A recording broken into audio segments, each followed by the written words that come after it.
think this was a very political budget from a master political tactician. The dial was set on the narrative, the long-term plan, really when the Prime Minister went to China, and they've been projecting those messages throughout the week in the lead up to today's statement.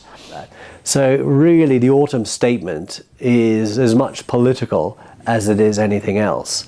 And it's actually saying halfway through the year, it's like a semi-annual report almost to investors. It's saying, actually, the economy's not only on track, things are improving. Here are the numbers to show that it's improving. But the reality is he's got very little room for manoeuvre. Well, the Chancellor obviously wanted to milk the economic growth, and obviously any economic growth is welcome after the difficulties that we've had. However, I did feel his somewhat triumphalist rhetoric didn't match the reality of life for people on the ground in constituencies like mine. The fact is that we have got economic growth on the base of an increase in consumer spending and consumer debt, but it is not sustainable in a way that growth on the basis of exports and rising standards of living and rising investment would be. Making sure that people can deal with the cost of living issues such as the rise in fuel duty, all those things are important. The closest thing to my heart was scrapping the employment tax on hiring a young person. On infrastructure, I think that for decades, infrastructure has been neglected by successive governments. What we have done, I think, is great, because we have got the biggest rail improvement system since Victorian times. We've got High Speed 2, which is going to make one heck of a difference, I think, to the prosperity, the economic prosperity of the West Midlands and East Midlands to start off with. But then, as the line goes farther north, then it's going to link up all parts of the country. I think, in a way, what George Osborne is doing here is actually implementing some of the policies that a previous Tory government would have wanted to implement.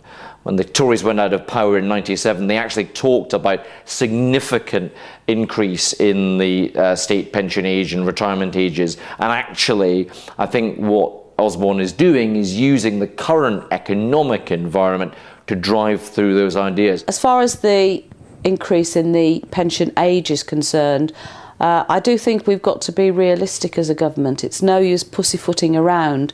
If people are going to spend a third of their adult lives in retirement, and I think that seems a very reasonable thing, then we do need to, because of the fact that we are all living so much longer, we do need to provide for that and to adjust in terms of the retirement age. Otherwise, there's no money for the pensions for people coming up in future generations. There is no doubt that by targeting those ideas to those policies to those who are younger than 50, he's also making a calculated political bet that it's the over 50s that are those who are most likely to vote at the next general election. Since the Labour Party conference in September, basically Ed Miliband has grabbed the agenda and started to address issues that really people on the street care about. The government has recognised that it's got to do something about that, but can't, shall we say, just take on Labour's policy lock, stock and barrel, and so have made sort of genuflections, if you like, in that direction. And I think they risk falling between two stools. They will lack credibility because they seem to be following Labour, but they will lack also credibility because they have not embraced the policy as comprehensively as they need to actually deliver on its objectives, and they fall between two stools. The debate is very much going to be around those people. What are we doing to help people with the cost of living? And I think there still will be room for manoeuvre while we've got austerity still.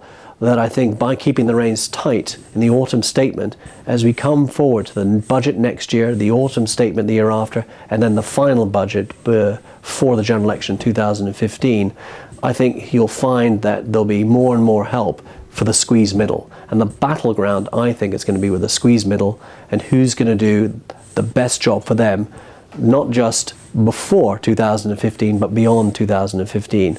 And I am hopeful, I'm optimistic, that once people see that we've actually cleaned up the mess that Labour have created, not to mix metaphors here, they're not going to give the keys back to the guys who crashed the car. If you're going to get a boost from a statement like this, it happens very quickly, and then it tends to subside as people examine the detail and realise the full implications of it. And I think already there is a level of concern and criticism over the elements of this statement, and I would predict it would make very little impact on the current public opinion polls at all.